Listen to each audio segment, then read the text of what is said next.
billahi samil alim min shaitanir rajim bismillahir rahmanir rahim. Mai magana Suleiman Abdulkarim, shugaba na wannan cibiya mai albarka wanda ta shahara akan magunguna na musulunci da na gargajiya a mahanga na zamani, wato Sautu Sakina Holistic Healing. A wannan karan yau ina son yi magana ne akan matsala da ya shafi wato matsala na jinnu. Allah dai ya halice su kuma suna rayuwa a kusa da mu ko kuma a tsakaninmu, kuma suna cutar da mu. Dan ya tabbata hadisi manzo Allah sallallahu alaihi wasallam cewa aljani yana gudana a jikin mutum kamar da jini yake gudana.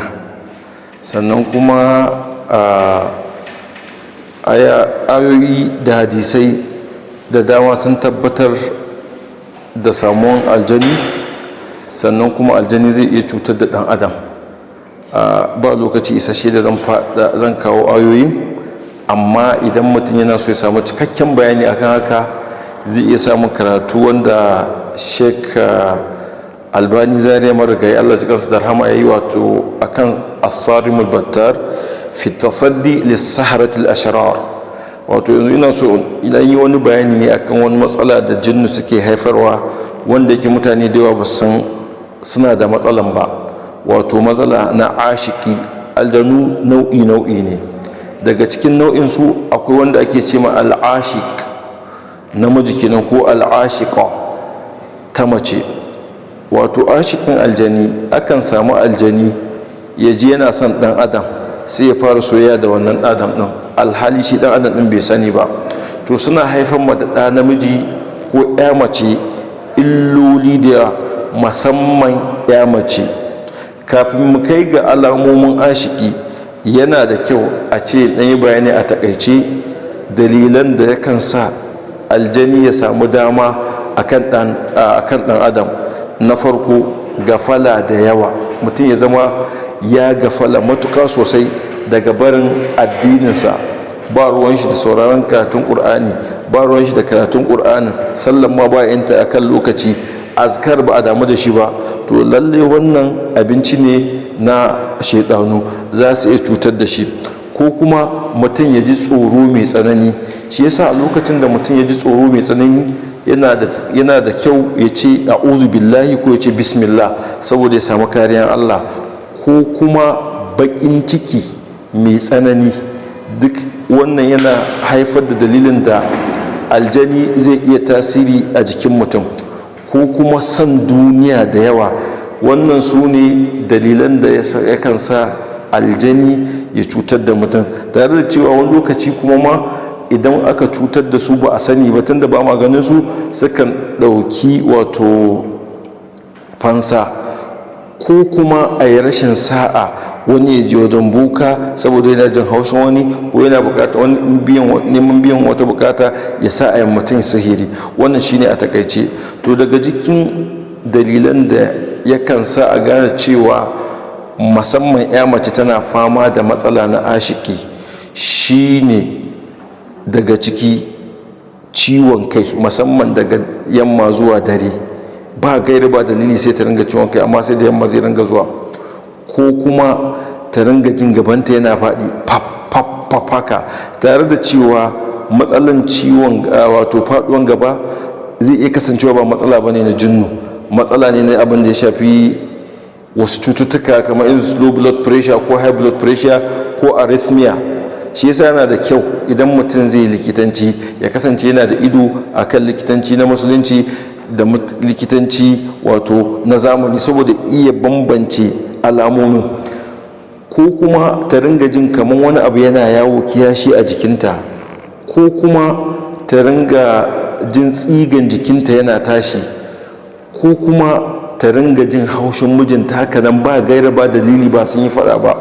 Ko in tana da samari su ringa yawan batawa, sai an zo magana aurenta ganga magana za ta kama, sai abu ya lalace. Ko kuma ta ringa al'adanta ya ringa wasa, kwanakin ko dai su karu ko su ragu. Ko kuma al'adan ya kasance yana fitar da jini da yawa, ko kuma ta ji ba ta son sunan aure, ko kuma ya kasance in ana sunan auren ta ringa jin zafi, ko kuma ya kasance tana mafarki na jarirai, ko ta kasance tana mafarkin wani yana saduwa da ita, ya zama na ma biyan bukatan da take samu a cikin bacci lokacin da shedan yake saduwa da ita, to sai ya kasance wato ya fi lokacin da suke saduwa da mijinta.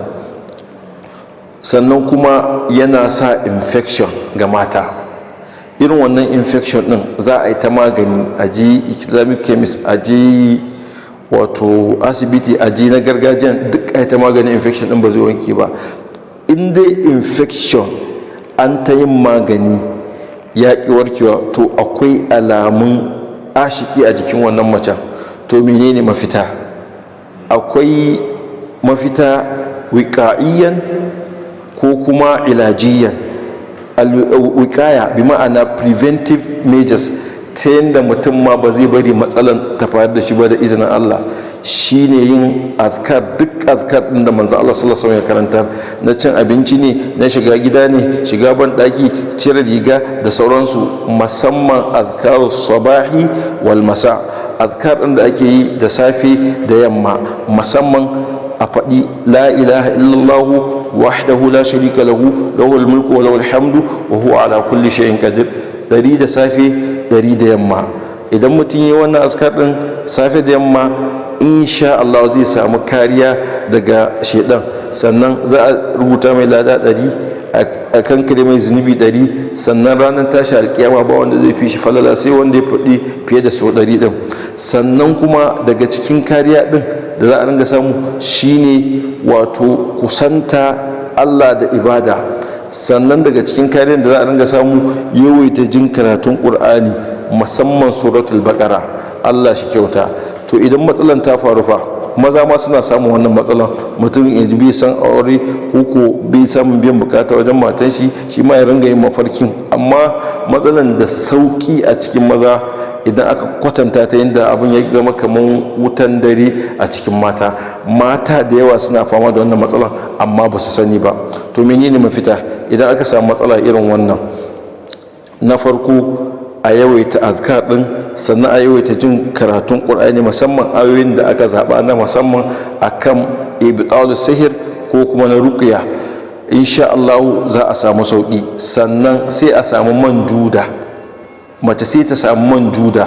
Idan aka ji islamic chemist za a samu wannan wato man din, ta shafa a goshinta, kirjinta, saman maranta, a gabanta, amma ba insatin ba za a sa a ciki bane, shafawa kawai za a yi. Wannan shafawa yana taimakawa wajen hana aljani ya ringa saduwa da wannan baiwan Allah. Sannan sai ta shafa a tsakanin yatsunta na hannu da na kafa. Sannan zai yi kyau a samu man zaitun da man habbatus sauda, in aka hada da miski zai kara ba da fa'ida.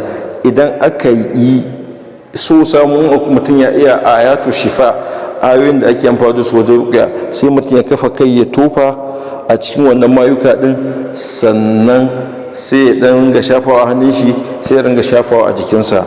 Ko kuma a samu za a iya hada duka uku nan da na ce. In ukun ba samu ba, duk za a iya yin guda ɗaya da ya sawwaka. A samu magariya, a sami habbatus sauda, a samu koda man zaitun da kustul hindi, ai wannan ganyen garin kustul hindi da garin zaitun, a hada su waje daya, sai a kanta ma ta yassara min alquran wajen ayoyin da ake ruqya. Kafa baki za a yi garin, sai a ringa ɗiban cokali ɗaya babba, a sa a ruwa lita 2, sai a ringa shan rabin kofi safe, rana, yamma. Insha Allah idan aka yi wannan za a samu takhallus, bi ma'ana za a sami kubuta da izinin Allah daga cikin sharrin da shaidanu suke haifar ma dan adam a jikinsa. Akwai karatuttuka da aka yi da yawa, kamar yadda na faɗi a baya, irin su karatun da Sheikh Albani ya gabatar na karatun asarin batar, da irin su Dr. Abdulwahab Gwani, duk suna yawaita bayanai akan yadda za a magance matsaloli irin ta jinnu, ko kuma a samu wato littafai da aka rubuta kamar irin wukayatul insan min aljinni wa shayatin, ko kuma alminhajul qur'ani ko kuma fathul manan, ga su da littafan nan da yawa suna taimakawa don a ƙara sanin wato yadda jinnu suke cutar da yan adam, da yadda za a samu kaya, da yadda za a iya lalata makirci su idan sun haifar da mutum. Allah samu na ya sa'a, Allah kare mu daga sharrin jinnu, ya kare mu da lafiya. Kamar kullum domin karin bayani za a iya neman mu a wannan namban 08034599766 ko kuma 09123737965 ko kuma 07081462979. don uwanku a musulunci Suleiman Abdulkarim. Assalamu alaikum wa rahmatullah.